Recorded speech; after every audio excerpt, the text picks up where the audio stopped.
सुना भी होगा, संसद में भी बताया गया, बाहर भी सार्वजनिक है, लेकिन बहुत कम लोगों को याद रहता है कि भारत की अदालतों में 5 करोड़ 30 लाख से अधिक मामले पेंडिंग हैं।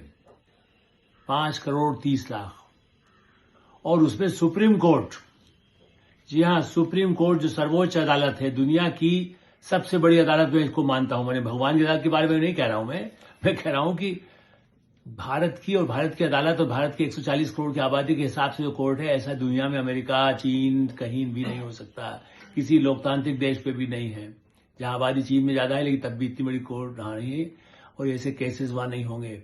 और सुप्रीम कोर्ट, इसीलिए मैंने कहा सुप्रीम कोर्ट में करीब 91,000 आज की तारीख 2026 में 2026 में जनवरी तक, मैंने 2025 खत्म होने तक 90,000 से मैंने 91, चूंकि वो तो होता है रोज कितनी सुनवाई हुई, हम इसलिए हिसाब में मैं नहीं जा रहा हूं, लेकिन मैंने वो तथ्यों को पता लगाया है, तो ये केसेस है। तो प्राथमिकता क्या है, अब ये भी सुन लीजिए, और ताजा है।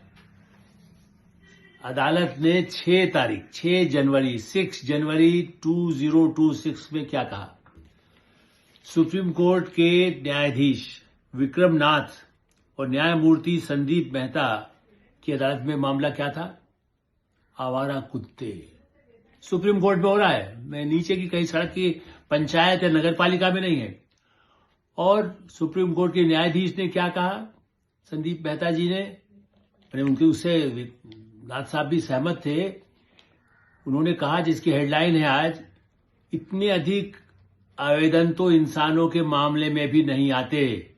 आवारा कुत्तों के लिए धड़ाधड़ एक्टिविस्ट जो करोड़ों रुपया अरबों रुपया कमाना चाहते हैं, वैक्सीनेशन मिले उसका कमीशन मिले, वैक्सीनेशन लगाए, आवारा कुत्ते बढ़ते रहे, जितने लोगों को काटे इंजेक्शन का पैसा है, कुत्तों को वैक्सीनेशन लगाए उसका पैसा है। इसलिए सुप्रीम कोर्ट की प्रायोरिटी उन 5 करोड़ या जैसे कहते थे नीचे के मामले हैं। अभी नीचे का नहीं, और लड़ने वाले कौन है, कपिल सिब्बल, कानून मंत्री, कानून बदल देते तब भी कर सकते थे, कितनी बार मंत्री रहे हैं। सबसे भ्रष्ट जो न्यायाधीश थे उनके लिए उनको न निकाला जाए, उसके लिए तो राज्यसभा में आई विटनेस 2 टाइम, उस समय में मौजूद था संसद में, जब श्री कपिल सिब्बल ने उनके लिए कि भ्रष्ट आदमी को निकाला न जाए।